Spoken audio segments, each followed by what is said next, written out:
7ই October 2023 Gaza Israel যুদ্ধ শুরু হওয়ায় গাজা ইসরায়েল যুদ্ধে আমেরিকা প্রত্যক্ষভাবে এই যুদ্ধ পরিচালনা না করলেও পরোক্ষভাবে ইসরায়েলকে সামরিক সরঞ্জাম এবং আর্থিক সহায়তা দিয়ে বিভিন্ন সময় সহায়তা করতে দেখা গেছে।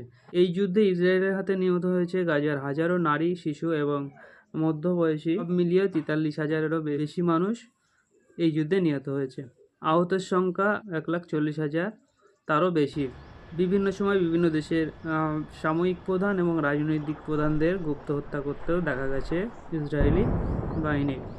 ইরানের কাসেম সোলাইমানি থেকে শুরু করে ইব্রাহিম রাইসি, হামাস প্রধান হানিয়া ইয়াহিয়া সিনওয়ার থেকে লেবাননের হেজবুল্লাহ প্রধান হাসান নাসারুল্লাহকেও হত্যা করতে দেখা গেছে বিভিন্ন সময়।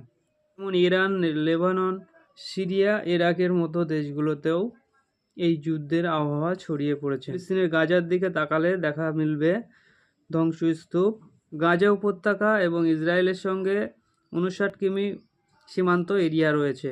ইসরায়েলের প্রধান নদীবন্দর হলো ইলাদ নদীবন্দর, যেখানে বিভিন্ন সময় ইয়েমেনের হুতি থেকে ইরান হামলা চালানোর জন্য ইলাদ বন্দরকেই বেছে নেয়। গাজা ইসরায়েল যুদ্ধে হেজবুল্লাহর যোগ দিলে ইসরায়েল লেবাননের সামরিক অভিযান শুরু করে। শুরু হয় দুই দেশের মধ্যে যুদ্ধের পরিস্থিতি চরম আকারে পৌঁছায়। একদিকে আইডিএফের দাবি রাশিয়া বিভিন্নভাবে অস্ত্রশস্ত্র দিয়ে হেজবুল্লাহকে সহায়তা করছে। অন্যদিকে আন্তর্জাতিক চাপ এবং জাতিসংঘের চাপ থাকা সত্ত্বেও ইসরায়েল গাজা এবং লেবাননে হামলা অব্যাহত রেখেছে।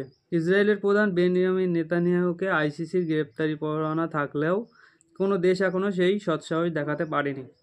গ্রেপ্তারি পরোয়ানা উপেক্ষা করেও গাজায় নির্মম নারী এবং শিশু হত্যা করে যাচ্ছে এই দেশটি, যার মধ্যে রয়েছে ফিলিস্তিনের শরণার্থী শিবির থেকে শুরু করে হসপিটাল এবং মসজিদের মতো জায়গাও বাদ যায়নি। সময় বিভিন্ন দেশ একে একে জড়িয়ে পড়েছে।